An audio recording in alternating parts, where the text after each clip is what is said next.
He already won the championship, and that might be exactly why 2026 could destroy him, since Lewis Hamilton in 2008. That should feel like the beginning of a dynasty. Instead, it feels like the start of a fight he might not control. And here's the uncomfortable truth most fans haven't processed yet.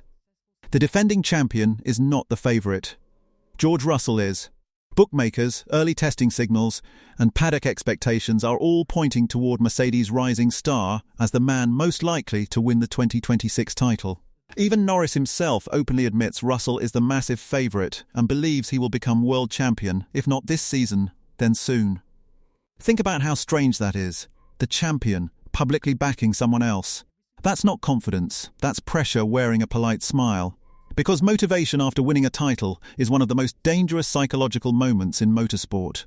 Some drivers collapse under expectation, others transform into legends. And Norris insists his hunger hasn't changed, that his motivation to win again in 2026 is exactly the same as before achieving his lifelong dream. But believing something and surviving a season are very different things. To understand why 2026 could redefine Norris's career, you have to go back to how he won in the first place. The 2025 season wasn't dominance, it was chaos. 3 drivers entered the final round still capable of becoming world champion, with Norris holding only a narrow points advantage after months of swings in momentum. McLaren's internal rivalry, crashes, penalties, and late-season pressure nearly tore the title fight apart. That's not the profile of an untouchable champion. That's the profile of someone who survived the storm. And survival titles are different, because the next season decides whether it was destiny or luck. Now the context shifts. Russell isn't just another challenger. He's a driver who already proved he can win races under pressure and openly declared himself ready to fight for a championship. Add Mercedes' reliability. Add new era regulations. Add bookmaker confidence. Suddenly the defending champion looks vulnerable.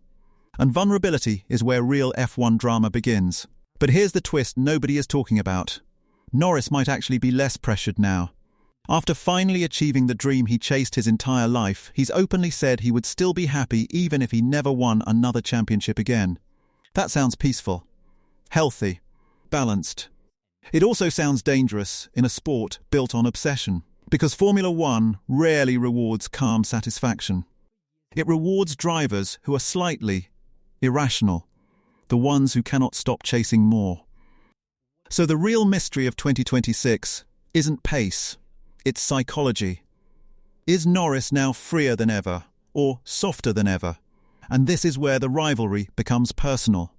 Norris and Russell didn't rise separately.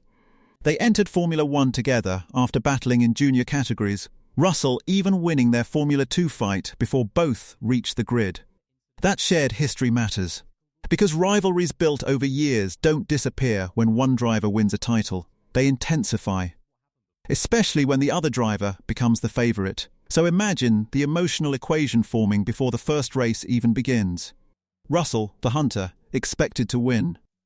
Norris, the champion, expected to defend. 2 British drivers, 2 different mindsets, one new era of Formula One about to reset everything. And resets are ruthless. They don't respect last year's trophies. New regulations, new cars, new development paths, every technical revolution in F1 history has created surprise winners and sudden losers. Which means 2026 isn't a continuation, it's a gamble. And gamblers know something most fans forget. Momentum dies fast. Right now, betting markets place Russell ahead, Verstappen close behind, and Norris only 3rd in championship probability. That's a brutal shift in perception for a reigning champion. Because in Formula One, narrative becomes reality faster than lap time. If the world believes you're slipping, pressure multiplies. But here's where the story flips again. Sometimes the most dangerous driver on the grid is the one nobody fully trusts to win. Because they have nothing left to prove, nothing left to fear, nothing left to lose. And that might be exactly where Norris stands in 2026. So the real question isn't whether he's fast enough, it's whether he's mentally different now. Calmer, freer, or quietly fading. And I want your honest prediction here, no safe answers. Does Norris defend the title, or does Russell begin a new era? Tell me in the comments, because this rivalry might define the next decade of Formula One.